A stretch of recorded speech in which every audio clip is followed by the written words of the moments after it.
नमस्कार मित्रों, स्वागत है आप सभी का आपके अपने चैनल पृष्ठी द रे ऑफ लाइट पे। आज आपके सामने मैं हाजिर हूँ एक बहुत ही महत्वपूर्ण मुद्दा लेकर के, जो अभी चर्चाओं में है काफ़ी। तो मुझे लगा कि इसकी जानकारी सबको होनी चाहिए।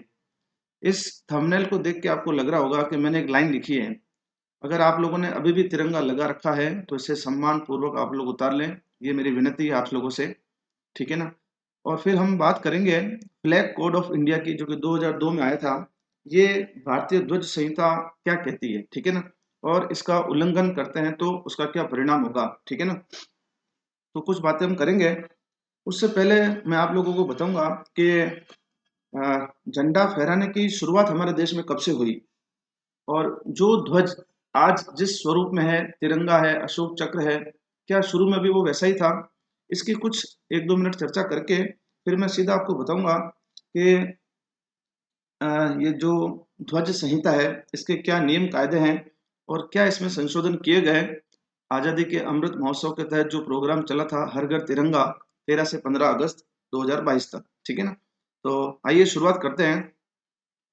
देखिए, सबसे पहले 1906 में 7 अगस्त को कलकत्ता के अंदर पहली बार जो है ये झंडा फहराया गया।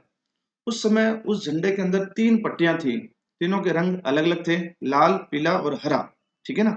इसके बाद 1921 में पिंगली वेंकैया, जो कि स्वतंत्रता सेनानी थे, इन्होंने महात्मा गांधी जी से मिलकर इस झंडे के अंदर कुछ डिजाइन के अंदर कुछ चेंजेस किए, और फाइनली इसके अंदर 2 लाल रंग और 1 हरे रंग की पट्टी रखी गई, ठीक है ना? ये प्रश्न कई बारी एग्जाम में पूछा हुआ है कि इसकी डिजाइन किसने फाइनल की थी। इसके बाद में आगे चल कर के 1931 में कराची में तिरंगे को राष्ट्र ध्वज के तौर पर स्वीकृति दी गई थी, ठीक है ना? और फाइनली जो 1947 के अंदर आजादी से पहले संविधान सभा की बैठक हुई थी, इसमें इस ध्वज को वर्तमान, इसका जो भी वर्तमान स्वरूप है उसको मान्यता मिली, तिरंगे को, ठीक है ना, अशोक चक्र के सहित। अब जो ध्वज संहिता है वो क्या कहती है, इसको बहुत ही ढंग से समझिएगा आप लोग। मैं बहुत ज्यादा समय नहीं लूंगा, 5 से 7 मिनट में मेरी बात पूरी कर लूंगा, ठीक है ना? देखिए, जो राष्ट्रीय ध्वज है उसको फहराना कोई आम बात नहीं है, ठीक है ना? जो अन्य ध्वज होते हैं जिसको किसी धर्म से जुड़े हुए हैं, उनको आप फहरा सकते हैं किसी भी समय, ये आपके धर्म से जुड़ा मामला है। परंतु राष्ट्रीय ध्वज जो है, इसको फहराने के एक ध्वज संहिता है, ठीक है ना? इसके उपयोग और उसे फहराने को लेकर के कुछ दिशा निर्देश हैं।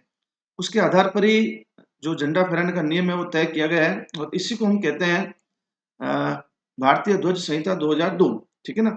इसके अंदर इससे जुड़े हुए सभी कानून, परंपराएं, प्रथाएं और दिशा निर्देश शामिल हैं। उनमें से कुछ जो महत्वपूर्ण है, जो हमको ध्यान रखना है, वो मैं आपको बता देता हूँ। हालांकि इसके जो नियम कायदे हैं उसको 3 भागों में बांटा हुआ है। सबसे पहले जो हमारा ध्वज है उसका सामान्य विवरण शामिल है।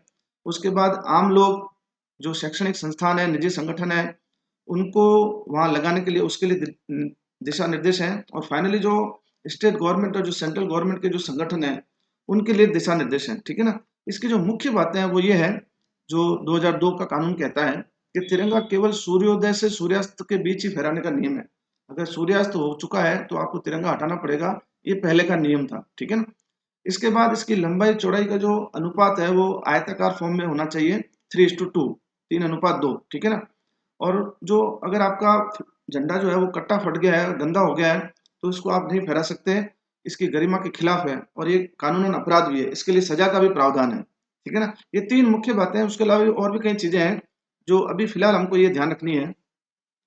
अब अगर हम उस नियम को देखें, तो उस नियम को ध्यान में रखते हुए सेंट्रल गवर्नमेंट ने देखा कि भाई ये नियम तो है ही है, और हमारे को हर घर तिरंगा अभियान भी चलाना है 13 से 15 अगस्त 2022, इस साल जो चला, ठीक है ना? क्योंकि आजादी का अमृत महोत्सव था, तो ये प्रोग्राम पहले से डिसाइडेड था, 1-1.5 साल पहले इसकी योजना बन चुकी थी। तो अब क्योंकि ये प्रोग्राम होना था, हर घर तिरंगा का मतलब है हर एक के घर में तिरंगा होगा। और आप तारीख देखें, 13, 14, 15, 3 दिन तक। तो इसका मतलब है कि जो पुराने नियम हैं, जिसके अंदर जिसके हिसाब से सूर्यास्त के बाद आप तिरंगा नहीं फहरा सकते, तो उसमें कुछ चेंजेस की जरूरत थी, राइट? और दूसरा, पहले तिरंगे के जो कपड़ा है उसको लेकर के भी कुछ नियम थे, तो उसमें भी कुछ संशोधन किए गए। तो मुख्य रूप से 2 संशोधन किए गए ताकि इस प्रोग्राम को लार्ज स्केल के ऊपर इंप्लीमेंट किया जा सके, ठीक है ना? तो वो चेंजेस क्या किए गए? पहला चेंज किया गया 30 दिसंबर 2021 को, जिसके तहत इसका जो मटेरियल है, जिसमें हाथ से कते, हाथ से बुने हुए या मशीन से बने कपास, पॉलिस्टर, ऊन, रेशम और खादी सभी प्रकार के कपड़ों को छूट दी गई, ठीक है ना? और इसके बाद एक महत्वपूर्ण जो निर्णय किया गया 20 जुलाई 2022 को एक दूसरा संशोधन किया गया, जिसके अंदर राष्ट्रीय ध्वज को रात में भी फहराने की अनुमति प्रदान की गई। इसका मतलब है कि जो तिरंगा है वो आप 24 घंटे फहरा सकते हैं। ये तभी संभव था क्योंकि 3 दिन का प्रोग्राम चलना था, तो उसके तहत ये सारे चेंजेस किए गए, ठीक है ना? अब जो हर घर तिरंगा आज़ादी का अमृत महोत्सव हुआ, उसके अंदर तिरंगा लाने और भारत की आज़ादी के 75 वर्ष से फहराने के लिए प्रोत्साहित करने का एक अभियान था, ठीक है ना? जिसे हमारे माननीय प्रधानमंत्री जी ने स्वयं इस अभियान को शुरू किया। अब मैं आपसे क्या कहना चाहता हूँ कि स्वतंत्रता के दिन तिरंगे को लेकर के लोगों में इतना जो उत्साह देखा गया, हालाँकि देश के प्रति प्रेम सबका है, हर एक हिंदुस्तानी के दिल में हमारे देश के प्रति एक भावना है, एक समर्पण का भाव है। परंतु इस बारी जो देखने को मिला उल्लास, जो एक्साइटेशन था लोगों का, हर घर में लोगों ने तिरंगा लगाया। हालाँकि गवर्नमेंट ने कहा कि भई 20 करोड़ लोगों के घरों में तिरंगा फहराने का लक्ष्य रखा गया, जबकि मेरा मानना है कि ये उससे ज़्यादा ही हुआ होगा। तो लगभग हर घर में तिरंगा देखने को मिला और बहुत ही अच्छी बात है, लोगों ने देश प्रेम दर्शाया, सच्चा देश प्रेम दर्शाया। परंतु अब मुख्य बात ये है कि अगला कदम है तिरंगे को पूरी गरिमा के साथ सुरक्षित रखने का। क्योंकि देखिए ये प्रोग्राम केवल 3 दिन का था, 13, 14 और 15 अगस्त, ठीक है ना? इसके बाद अब हमारा दायित्व है कि हम इसको पूरी गरिमा के साथ सुरक्षित रखें और इसी को ध्यान में रखते हुए जो इंडियन ऑयल है, उन्होंने एक फ्लैग कलेक्शन ड्राइव अभी शुरू किया हुआ है। तो मेरा आप लोगों से करबद्ध निवेदन है कि आपके घर घर के आस-पास अगर इंडियन ऑयल का पेट्रोल पंप है और आपका जो ध्वज है घर में जो लगा हुआ है, यदि वो कट-फट गया है या गंदा हो गया है, तो आप उसे वहाँ पर जमा करा सकते हैं, ठीक है ना? अभी रिसेंटली एक न्यूज़ में पढ़ रहा था, तो उसमें भी ये कहा गया है कि यदि आपने अभी तिरंगा लगा रखा है तो उसे सम्मानपूर्वक उतार लें। और ये अजमेर की न्यूज़ पब्लिश हुई है, जिसके अंदर आप साफ-साफ पढ़ सकते हैं, लिखा है कि अगर आप लोग नहीं उतरवाएँगे तो अन्यथा पुलिस बलपूर्वक उसे उतरवाएगी, ठीक है ना?